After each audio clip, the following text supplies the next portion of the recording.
Hello everyone. तो आज हम जो हमारी क्विक रिवीजन है उसके अंदर एस्टेट जो टीजीटी का पेपर हुआ था, लेवल 2 का जो पेपर हुआ था 2023 में, उसमें जो साइको के क्वेश्चन आए थे उनका रिवीजन करेंगे। ओके, तो लेट्स बी स्टार्ट।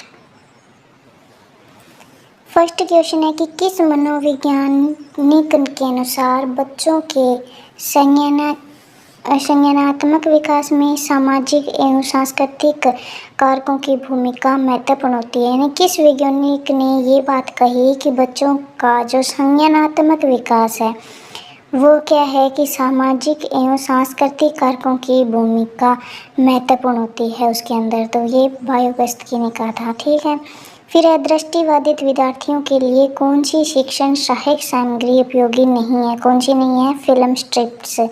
ठीक है, फिर है कि वह शिक्षा जो करके सीखने को बढ़ावा देती है और सीखने के लिए विद्यार्थियों की उनके वातावरण के साथ अंतःक्रिया सुनिश्चित करती है वह कहलाती है, क्या कहलाती है वह?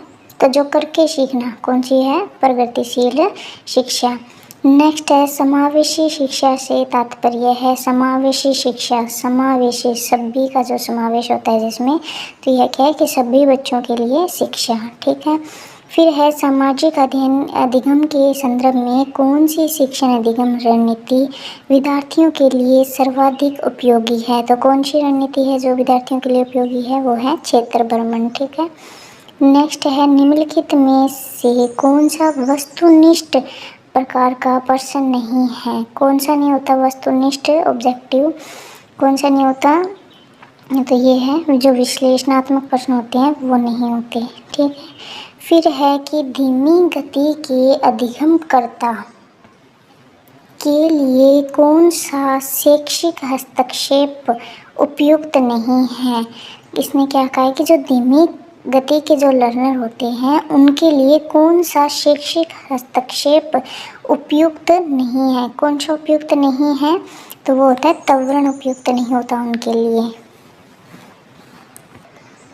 नेक्स्ट है कि जब एक बच्चे द्वारा सीखा जाने वाला पाठ लंबा और कठिन हो तथा उसमें समझ की ज़रूरत भी अधिक हो तो सीखने की कौन सी विधि उपयुक्त होगी? कौन सी?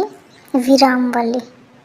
ठीक है, किशोरावस्था में स्वीकृत सामाजिक व्यवहार पैटर्न के लिए सही कुट का चयन कीजिए। सही कुट कौन सा है इसमें वो बताना है। ए और बी।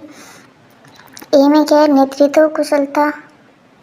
तो किशोरावस्था में जो सामाजिक व्यवहार पैटर्न के लिए वो सही है, नेतृत्व कुशलता होती है। ठीक है, फिर है परानुभूति, ये भी होती है। अहम केंद्रिता, ये नहीं। फिर ए और बी, तो ये ए के अंदर है ना, तो ए ऑप्शन में है इसका आंसर ये। फिर है कि निम्नलिखित में से कौन सा युग्म अभिप्रेरणा के सिद्धांतों एवं उनके प्रतिपादकों के संबंध में सही नहीं है? तो इधर तो जो अभिप्रेरणा के सिद्धांत गिवन है और इधर इनके प्रतिपादक गिवन है, तो कौन सा सही नहीं है वो बताना है हमें। देखो, मूल प्रवृत्ति सिद्धांत एटकिंसन, मूल प्रवृत्ति सिद्धांत एटकिंसन। आवश्यकता पदानुक्रम सिद्धांत ये तो मास्लो ने दिया था। प्रणोद सिद्धांत वुडवर्थ ने दिया था। उपलब्धि अभिप्रेरणा सिद्धांत मैक्क्लेलैंड इन्होंने दिया था। तो जो मूल प्रवृत्ति का सिद्धांत है तो ये जो है एटकिंसन, तो ये गलत है क्योंकि मूल प्रवृत्ति का जो सिद्धांत था वो मैकडूगल ने दिया था। ठीक है, तो हमें जो संबंध सही नहीं है वो बताना था, तो ये फर्स्ट ही सही नहीं है। फिर है कि निम्नलिखित में से कौन सा बुद्धि का क्रियात्मक परीक्षण नहीं है? कौन सा नहीं है? क्रियात्मक स्टैनफोर्ड बिनेट परीक्षण, ये नहीं है। फिर है कि निम्नलिखित में से कौन सा विकास का एक सिद्धांत नहीं है? कौन सा विकास का सिद्धांत नहीं है?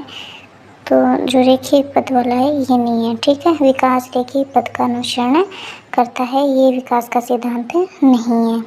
तो आई होप आपको ये क्वेश्चन सही लगे।